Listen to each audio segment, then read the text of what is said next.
What's shaking, my friends? My name is Shay. Welcome back to my channel. Today we are going to talk about my February wrap up. Everything I read in February, it was a crazy month. Part of the reason is because I was in a team challenge in my book club, and hello, who is competitive? That's me.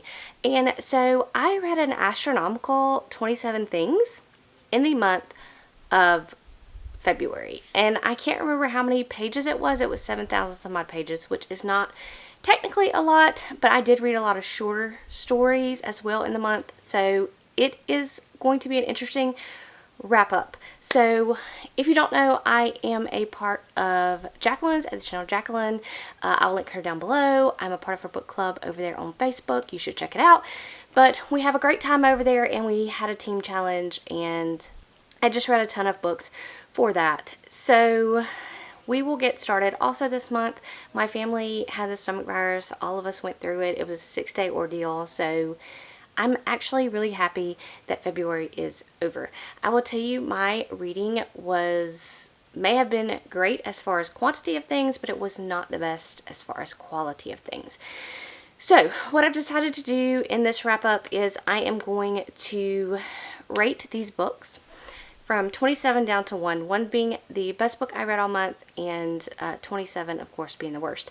And if I get to a book that I talked about in my mid-month wrap up, I will let you know, and I will link that down below for you. Okay, I am starting at number 27. You guys are already going to come for me, and let me tell you this. I have realized that graphic novels are just not my thing. If they're your thing, that's fantastic, great, more power to you. It is not mine. It is just not the form of media I wish to pursue. So take that as you will, but I gave Saga Volume 2 2 stars, and it was the worst thing I read all month. And I maybe should not have continued on after the first one, because I think I gave the first one 3 stars and was thinking about not continuing on, but then I had to this month, and so I did give it 2 stars. Interestingly, I always go back and look and see on Goodreads to see like the rating of things after I decide my rating, and Saga Volume 2 has over 100,000 ratings, and it has a 4.5 rating. Like, really? I'm not saying that it's a bad graphic novel, but that is some astronomical ratings. I mean, if you follow Goodreads ratings and you know what things are usually rated, I mean, that's astronomical. That is like fantastic. I am interested to know if popularity of things changes people's ratings. That's an interesting thought. Let me know what you think down in the comments. So anyway, it just didn't work for me. I feel like it just, like, I get the overall messages and they're very positive and I understand, but I just don't like the format and the weirdness and the medium, and it just doesn't work for me. So I gave that a 2 star, and it is number 27 on my list. The next book is going to be The Relationship Pact by Adriana Locke, which I talked about in my mid-month wrap-up. Coming in at number 25 is Beaches, Bungalows, and Burglaries by Tanya Capps, and I talked about that as well in my mid-month wrap-up. Coming in at number 24 is The Christmas Pact by Vi Keeland and Penelope Ward. So I also want to start out by saying that novellas are not my thing. I have known this for 5,000 years, but I read a bunch of them this month because I had to read things. So this was a Christmas novella, which was supposed to be kind of enemies to lovers, and it didn't turn out that way. And my main problem with novellas is that you can't really get to know the characters, especially in a romance. Like, how are you supposed to buy into this romance when you don't even get a chance to know the characters or buy their chemistry? So this was kind of like just a love at first sight. I know that it was supposed to be enemies to lovers, but to me, it was a love at first sight kind of deal, and I gave it 3 stars. Coming in at number 23 is The Deep by River Solomon. This is the first thing I have read by River Solomon, and I'm not counting her out. I gave it 3 stars.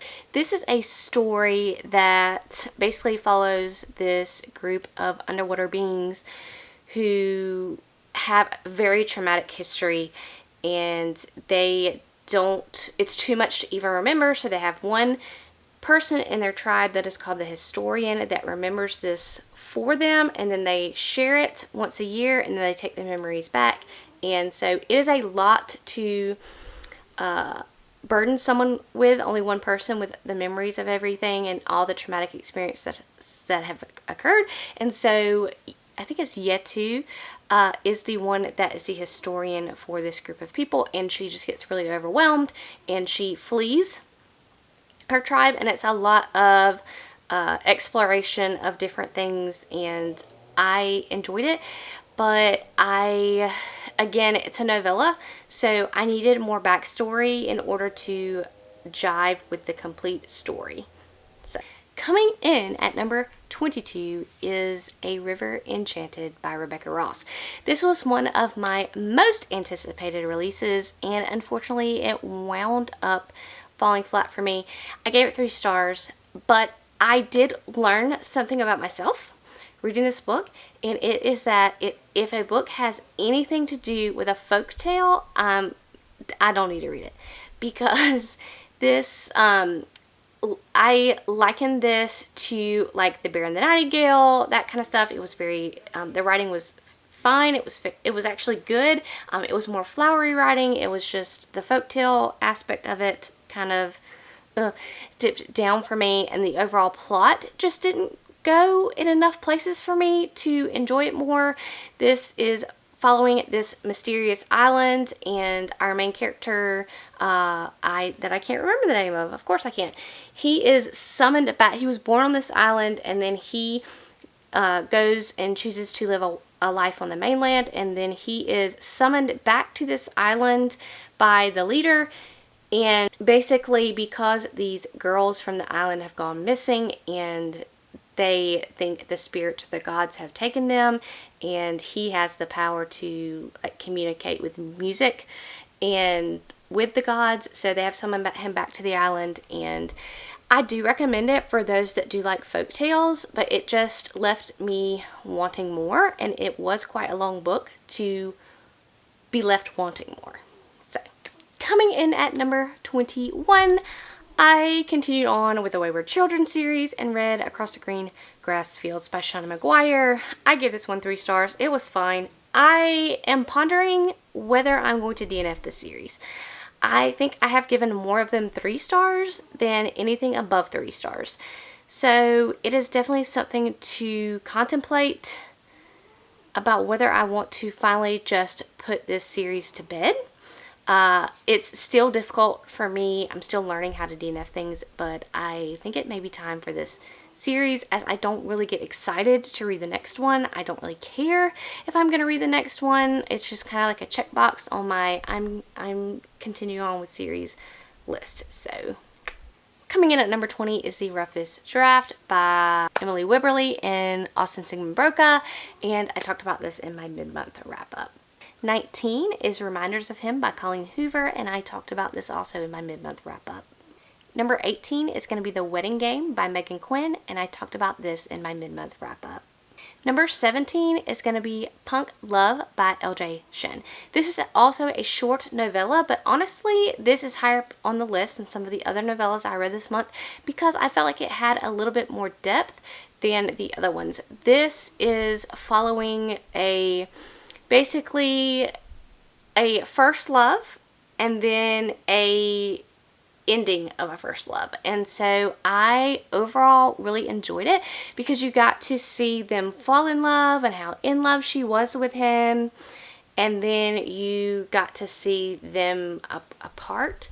That's not really a spoiler. I think it says it in the description about how it's first love and falling out of first love.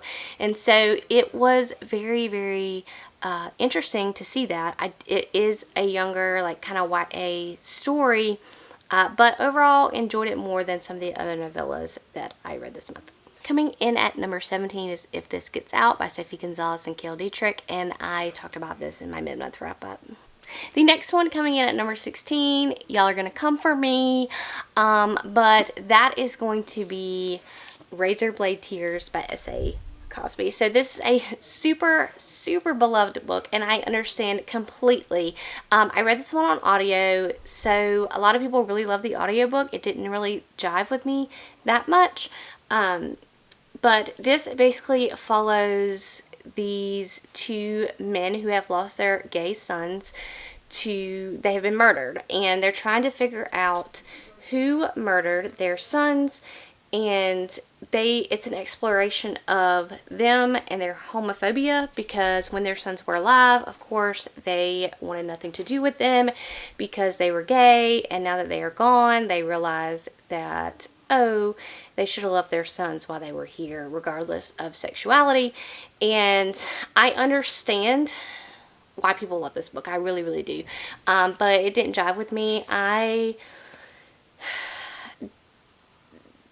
These characters, there is nothing in this book that's realistic, and I feel like if I'm going to read a story, I like it to be realistic. Even though it's fiction, I have to, in my head, especially if I'm reading literary fiction, understand that this can actually happen in real life. And there was so much violence in this that just could never happen. It could happen, but then the police are going to find you right quick, and you're going to be arrested, and that's going to be that. But this just carried on, and they were getting away with all kind of ridiculous business. And I thought that was very unrealistic. And I don't know. I didn't care for it. The mystery wasn't that exciting to me either. The exploration of the homophobia and all of that was certainly interesting, but overall the story itself just didn't get me as much as I wanted to, and I gave this one 3 stars. Coming in at number 15 is going to be The Friend Zone by Abby Jimenez, and I talked about this in my mid-month wrap-up. Coming in at number 14 is going to be A Darker Shade of Magic by V.E. Schwab, and I talked about this in my mid-month wrap-up. Coming in at number 13 is going to be Harbor Me by Jacqueline Woodson. So this is a middle grade story that follows these group of special needs children, and they are basically told by their teacher that this time of the day is yours. Go into the room, talk about what you wish, talk about whatever you want to, get it all out. I'm not going to be there, you know, be friendly, whatever. And so they go into this room every so often, and they go and they talk about different things and what's going on with their lives. And so it explores gun violence and black crime and immigration, and it explores all these really deep topics. I really enjoyed it. I ended up giving it 4 stars. Coming in at number 11 is Inside Out and Back Again by Than-Hai Le. I don't know if I'm saying that right, but this is also a middle grade novel that follows our main character, and she has been displaced from her life during the Vietnam War, and then she has to immigrate over to the United States, and it's all about discrimination and all of that, and everything she has to go through as she is immigrating over here to the United States. And I really thought it was very, very well done, especially from a middle grade level, and I ended up giving it 4 stars. Coming in at number 10 is I'll Be Gone in the Dark by Michelle McNamara, and I talked about this in my mid-month wrap-up. Coming in at number 9 is going to be The Perks of Being a Wallflower by Stephen Chbosky. So I finally read this. I have not ever read it, but decided to pick it up. Now, let me tell you something. I thought this was a good book. I gave it 4 stars. Do I think it's one of the best YA novels of all time? No. But this follows our main character, and he is going and living his life through, it's kind of him growing up, sex, drugs, rock and roll, whatever, and all leads to a bigger message in the end, like all coming of age stories. And I enjoyed it. I really, really did. I don't think that it lived up to the hype that I put in my head, but it was still overall a very good book. Coming in at number 8 is going to be Forever Wild by K.A. Tucker. So this is the novella that is part of the Simple Wild series that follows our 2 lovebirds, and I overall enjoyed this. It added a lot to the story. Sometimes novellas in series to me don't add anything to the story. It's just kind of boring everyday life things. This really added something to the story, so I really enjoyed it. And coming in at number 7 is Artificial Condition by Martha Wells. And I'm not going to talk too much about this one as it is the sequel to another novella that is going to be coming up further in the countdown. Number 6 is going to be Full Flight by Ashley Schumacher, and I talked about that in my mid-month wrap-up. Number 5 is Isn't It Romantic by Lyssa Kay Adams. I really enjoyed this installment. We followed our main character, Vlad, who, if you've read the other books, he's the one that has all the stomach issues and the diarrhea and the stinkiness, and I really enjoyed his character. I enjoyed the story. It was a friends to lovers. They got married for a convenience, and then it's a friends to lovers from there, and I overall really enjoyed this installment. I know other people said it wasn't their favorite. It's not my favorite in the series either, but still a great one, and I gave it 4 stars. And then coming in at number 4 is going to be All Systems Red by Martha Wells, which I decided to start because I was reading a lot of novellas, and I found it on audiobook and said, hey, I want to read this. It's been on my TBR. Why not? And I really loved it. I've heard so many things about Murderbot, and he lived up to the hype.